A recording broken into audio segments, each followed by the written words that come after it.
Allow me to die before you bury me.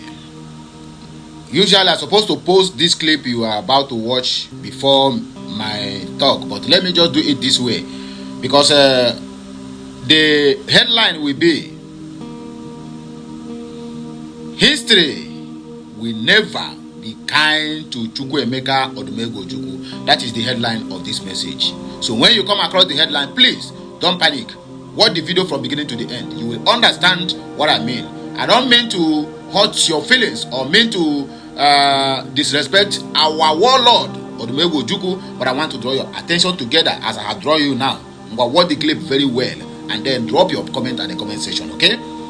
I am sorry if the headline will offend you, but please watch this video.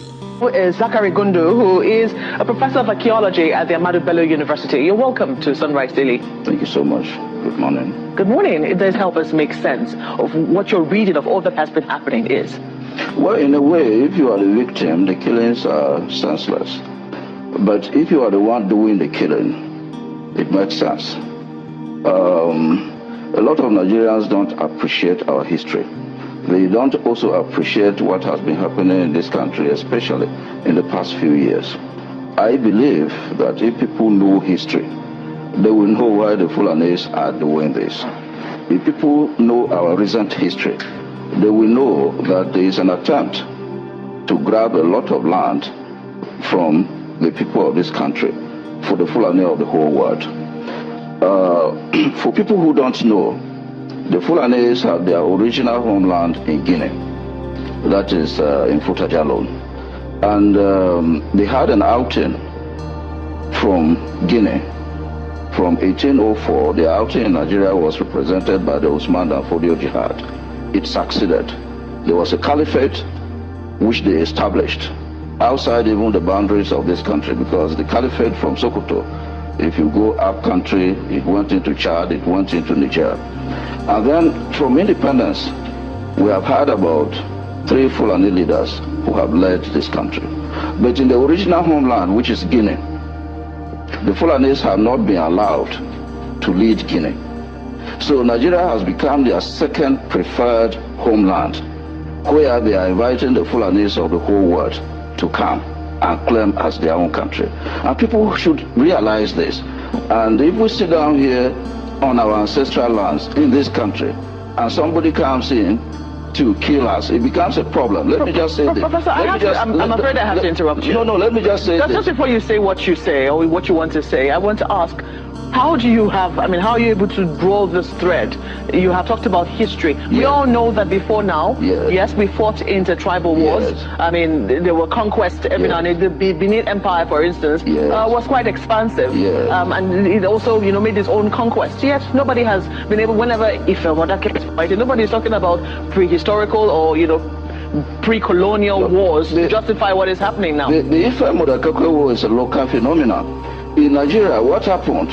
When the British people came in, remember, the caliphate was a pre-colonial phenomenon, and it gave the Fulanis some privileges even over the Hausa states, because they manipulated Islam to take over the Hausa states, and it gave them some privileges over the Hausa states and other Nigerian groups which they used to raid as slaves.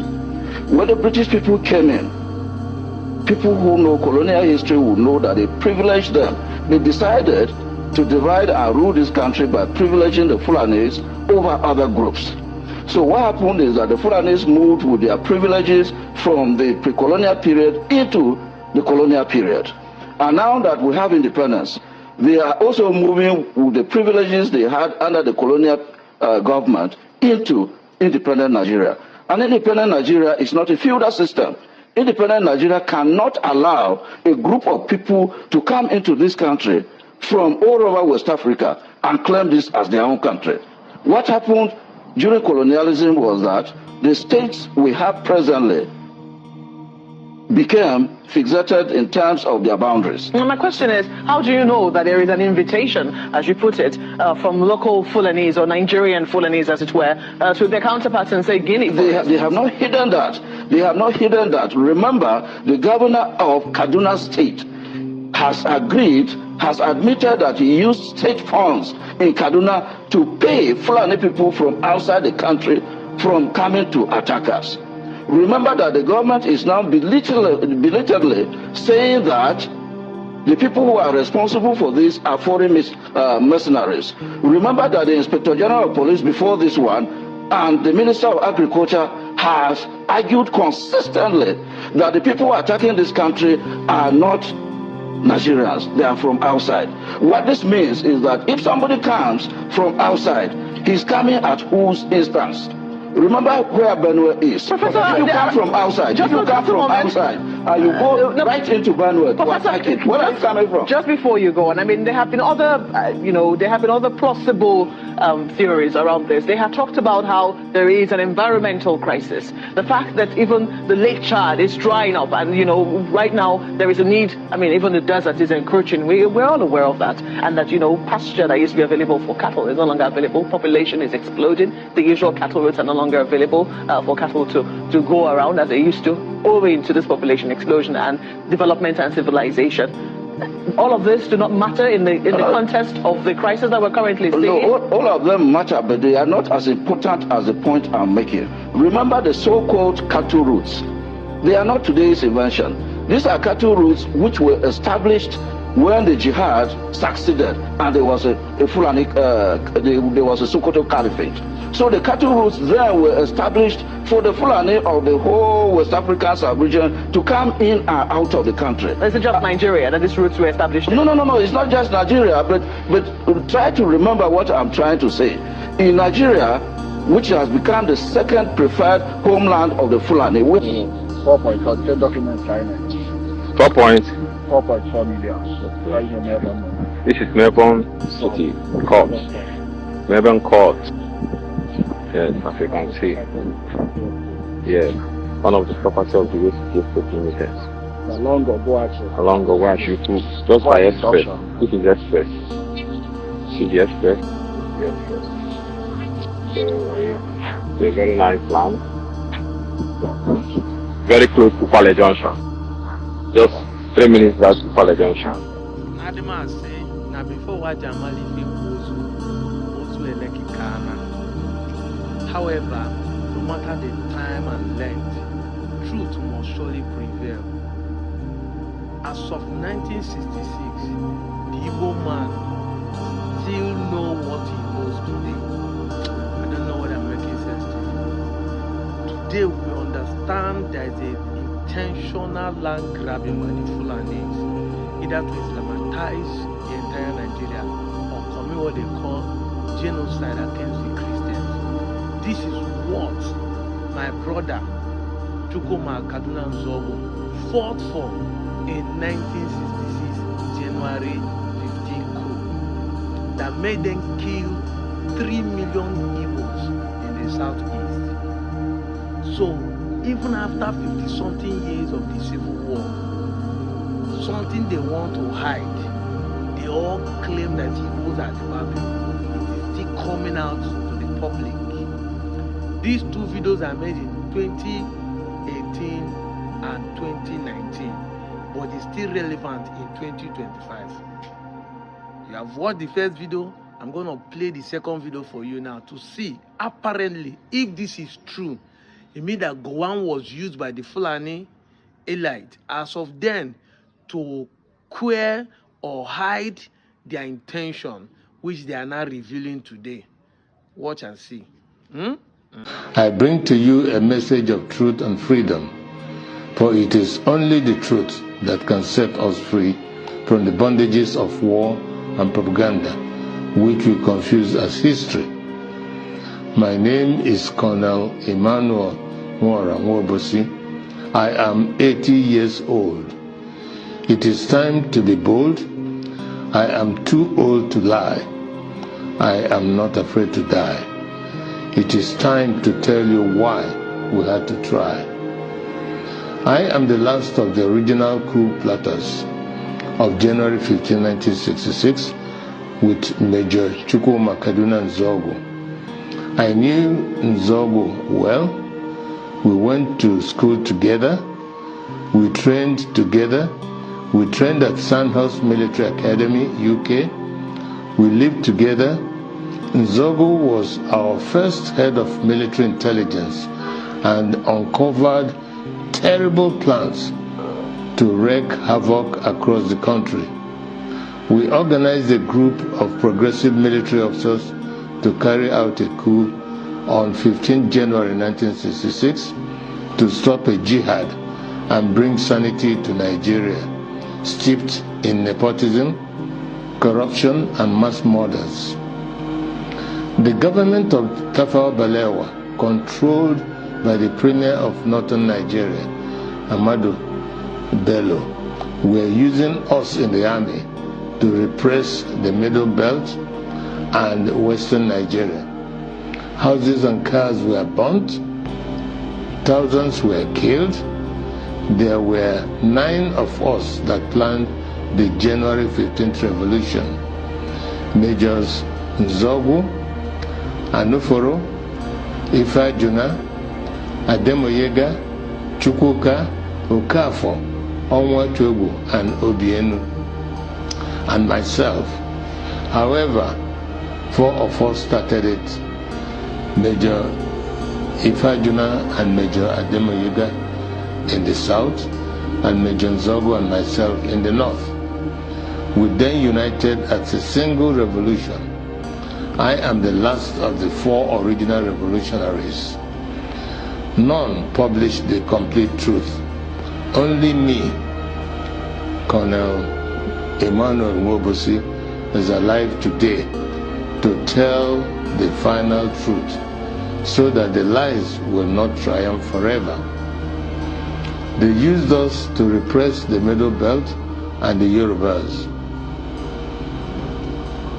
When we saw genocide, we began to disobey orders and swore to stop them. For instance, Major Chris Anoforo refused to release mass murderers caught with weapons and was court-martialed. He was replaced by Major Hassan Katsina, a northern Muslim willing to act. I was in Abeokuta, but refused to repress Yorubas. Instead, I opened our barracks as a safe place for them to run to. They told many lies about the January 15 boys to justify their genocide.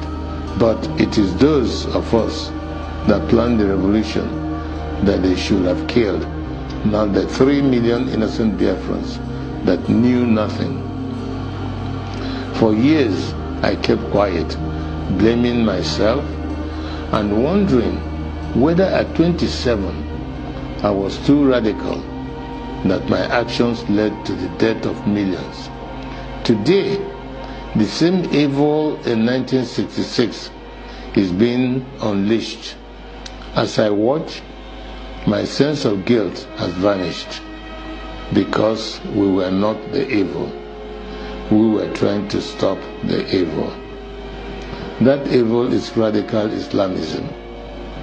I have decided to speak out and warn the world of the impending disaster if we do not stop it. Each time radical Muslims plan a jihad in their religious mission to conquer the world, they will fail.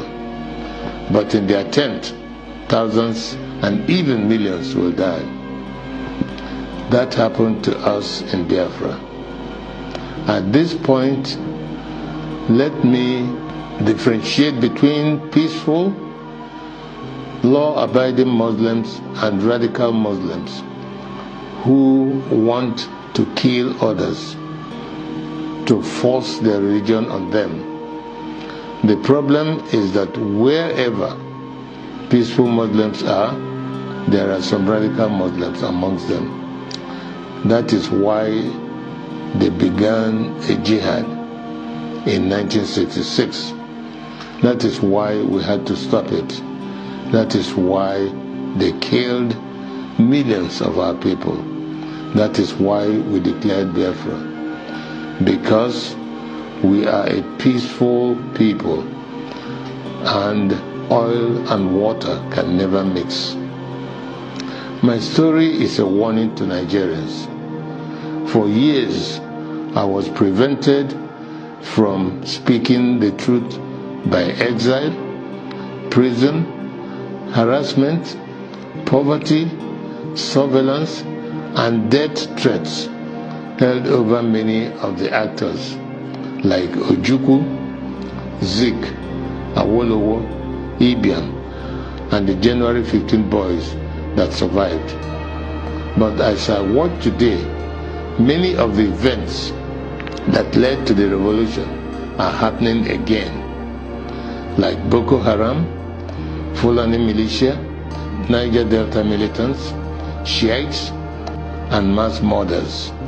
Some people think we acted wrongly in the January 15th revolution, but they may not be fully aware of the realities then. We were trained by the British to be patriotic, to give the ultimate sacrifice for Nigeria, and to stop anyone acting against the nation. Instead of our leaders using us to defend Nigeria, they were using us to suppress the citizens. We decided to arrest them for their atrocities because no one was willing to act. Not Zik, the president, who was powerless, not Ironsi, the head of state of the army, who was a conservative. There were many reasons why we had to act. 1, to stop the killings in Yoruba land and the Middle Belt by NPC, the ruling party. 2, to stop the invasion of Yoruba land on 17 January 1966. 3, to correct the massive rigging of the 1964 elections. 4, to free Awolowo from prison and make him the Prime Minister. 5, to stop the terrible corruption, nepotism, and regionalism of the NPC, the ruling party. 5, to stop Ahmadu Bello's planned jihad. It was good that we acted to save the Yoruba and the Middle Belt people, and we thought that was enough to stop the jihad. We could not foresee that they will massively attack innocent Igbos. Blame those who decided to massacre our people for their evil. Today, we are fighting Buhari. He is killing Shiite Muslims and IPOB members. With the benefit of hindsight, we can see other ways of dealing with such evil. But for us in 1966, we just wanted to save the people from massacre. I wish to congratulate Nnamdi Kanu and IPOB for the good work they are doing to free our people from Nigeria and radical Islamism. Many of our people do not understand how vast IPOB is as an organization. It don't happen. Anyway, you want the message finish, and I'm very sure most of us will feel offended by the headline. But when you go through the message, you understand the reason why I use it. I just want to draw your attention very close, because some people till today they seem not to understand the thing that caused that civil war. Igbos, you see the reason why anytime I see all these people they call, they say Yoruba, whatever they call, either Yoruba demon or Yoruba Ronu, I get angry because Igbos are the one who saved that contraction called Nigeria from that jihad that they are planning today, that they are still planning, that they are still carrying out. Igbos, Kaduna Nzogu, as somebody who was born, bred in Kaduna, that was why Kaduna was in his name. Normally he's an Igbo man from Delta State. You understand? So he knew the movement, and at least as a well-trained officer and also an intelligent one at that, he decoded what is going to happen. That was why they have to stage that coup, to make sure that that jihadist didn't happen. But do you know that up to today, the so-called Yorubabuns or whatever they call them, Yarebawa or Yareba, are still carrying the Igbos in the mouth, say Igbos are the one who planned the coup. But when you check the number of people, Igbos in that coup, say, maybe Igbos is just like, okay, there were not like 15 or 12, if I'm not mistaken, please. If I'm wrong, correct me in the comment section. Then Igbo have like 3 names there. That's from the southeast. They have somebody from the south. According to them, because we don't have anywhere called south. But let me just put it that way. And they have from southwest. They also have from north in general. But how can you target an Igbo coup? Okay, then you target an Igbo coup because an Igbo man is among those who was planning the coup or who spearheaded the coup. The same Igbo self, na same Igbo who sabotaged that same coup also. Oku Igbo man, and I ain't go leak. Say, look at what these people they plan. Okay, down to 2025, 55 or 60 years down the line. Fulanis, all the number of them, numbering 30, but for now 16 is in detention. We are all Fulanis. They plan coup against the Yoruba. All the whole internet was just like nothing happened.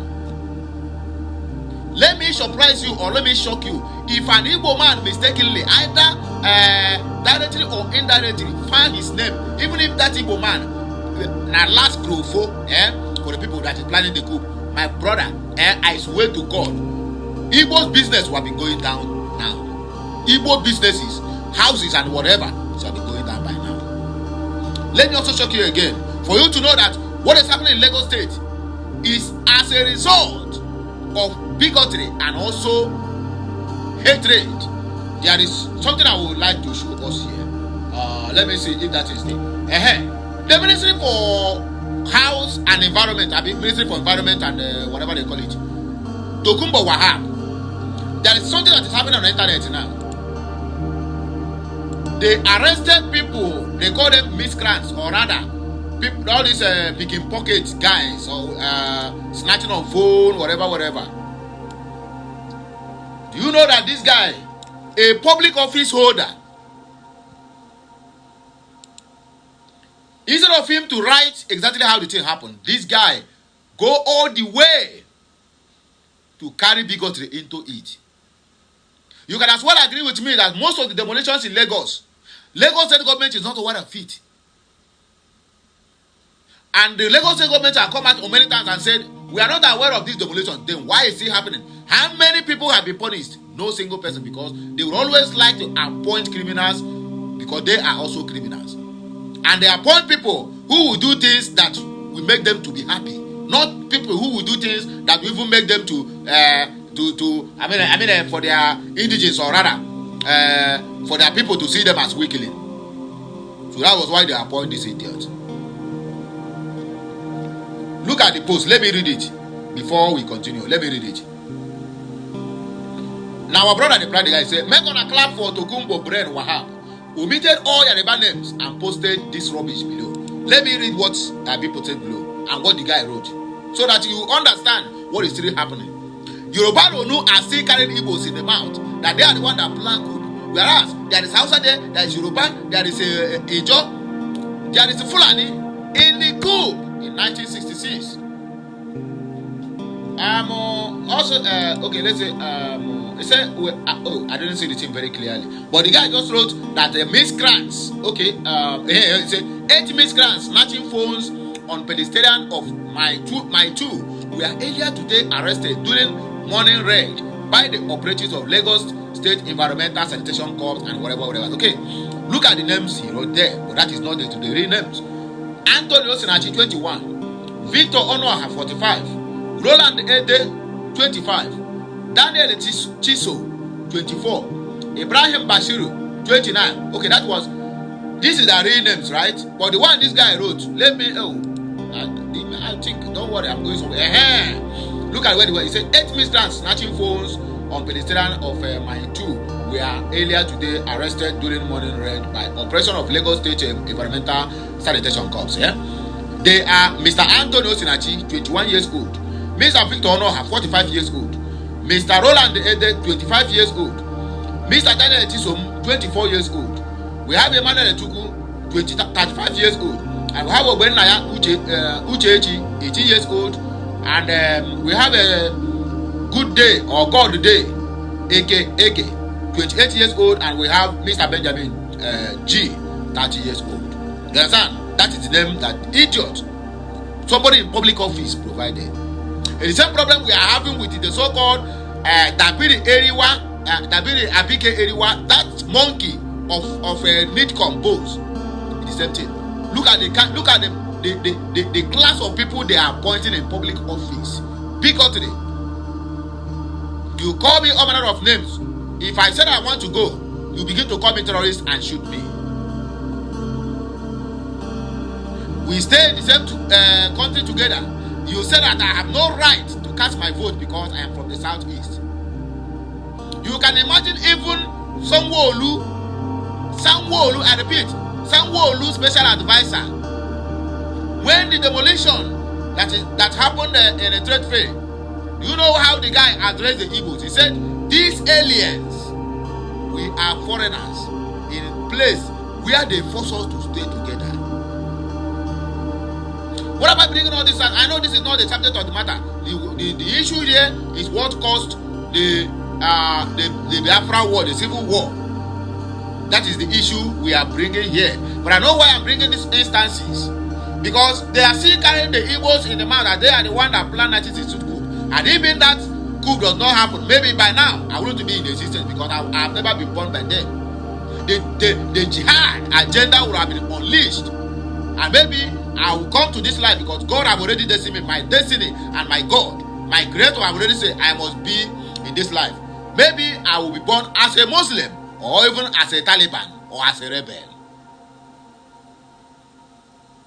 So that was why this message is very, very necessary. When you get the message, do not care what the headline is. Watch it from beginning to the end and make sure as you are watching, you are sharing it to other people because some people are ignorant of the fact that the 1966 coup is not an Igbo coup, and also it is to stop the jihadist agenda that they have already planned, perfected, waiting for time for them to unleash it. But Ojukwu and Zogu, a well-trained military from the old eastern region, said, no, this can never happen. He truncated it. But today, it has been on my mouth. Okay, the two coups they planned this 2025 by Fulanis. I beg, what are they planning to? They are planning the same coup to make sure that they buy Bola Ahmed Tinubu for Shetima to take over, and then they will declare a full rout of jihad on every citizen that refuses to believe in Islam.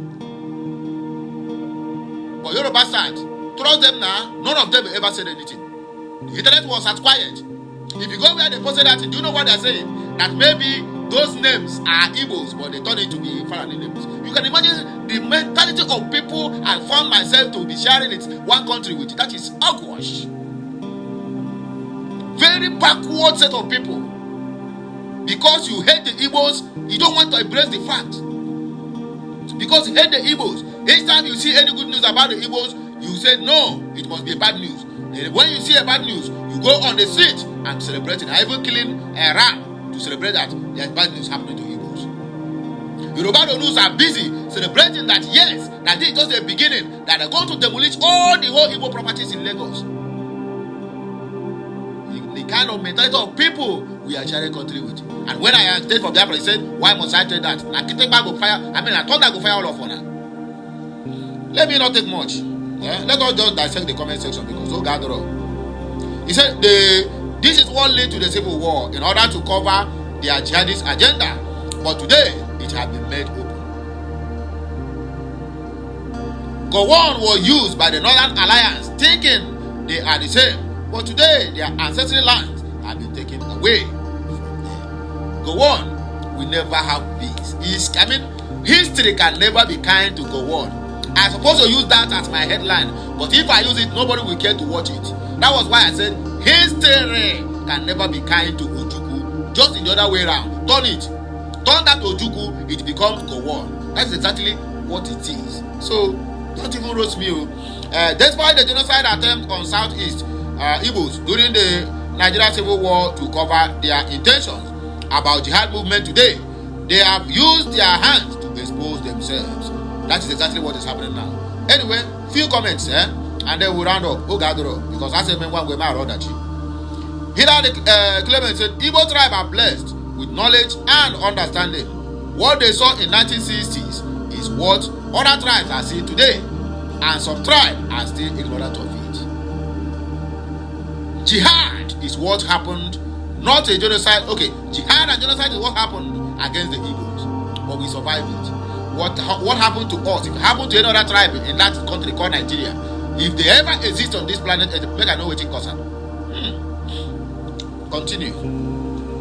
Adachineke said, my auntie told me this story. Her husband was a captain in the Nigerian Army Forces who was killed during the counter coup.